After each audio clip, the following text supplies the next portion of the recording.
All right, this is a quick lesson. You need to title this Normal Distributions Day 1. This is kind of just a recap of the Algebra 1 version of distributions, which you may or may not have seen. So I'm just going to remind you of that, and then we'll add on kind of the next step that'll help prepare you for stats in our next lesson. So we already talked about this. Normal curves have this like normal symmetrical distribution, also called the bell curve. One of the things I want to point out to you though is, so I would write down normal curve and bell curve, and you need to draw this picture. There's this thing called the 68, 95, 99.7 rule. And what that means is that if you step one standard deviation away from the mean, you're going to get those percentages. So for instance, remember our notation from our calculators, this X bar, and here, let me zoom in again so we can really see what I'm talking about here. X bar in the middle, this is the mean. So the mean is in the middle. And then if you step one standard deviation to the right or to the left, so you're adding one or subtracting one, remember that's what that means is standard deviation, then you're going to end up hitting 68 total % of the data if it applies to this curve. And then if you step two standard deviations away, so if you add another standard deviation in each direction, then you're going to be talking about 95% of the data. And then the last step, usually in general, is 3 standard deviations away. So standard deviation is calculated such that, in general, if you step 3 standard deviations in any direction, you will be covering 99.7% of the data.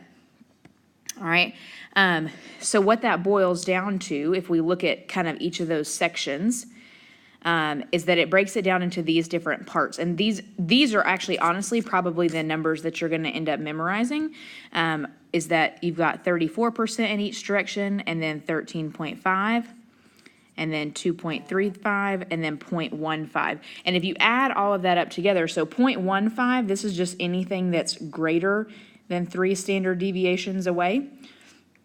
If you add all of those percentages up, you should get 100%, because 100% of the data goes forever in all the directions, right? So you need to know those percentages, because that's going to help us with our questions today. We're going to do 2 quick examples, and really you're not even doing them, you're just talking through them. But you should definitely have these pictures drawn in your notes, and then maybe one of the following examples. Okay, so in this picture, now this example is already done, so I'm just going to talk through kind of what they did. All that they were given in the beginning is that you had a mean of 2.5 grams and a standard deviation of 0.02. This is for pennies that are minted.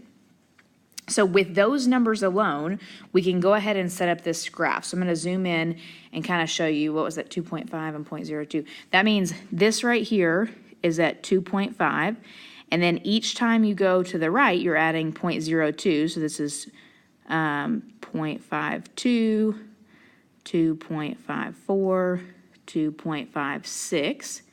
And when you go to the left, you're going to be subtracting 1. So 2.48 and 2.46.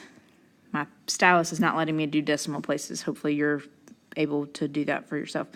And 2.44. So those are these markers right here that we found, okay? These initial or important points.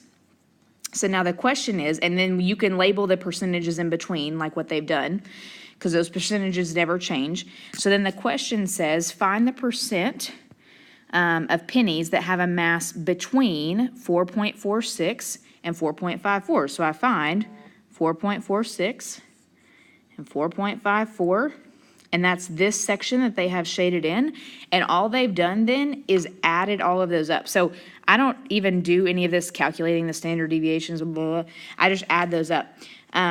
So you can add all of that, or you can remember that 2 standard deviations is 95% of the data.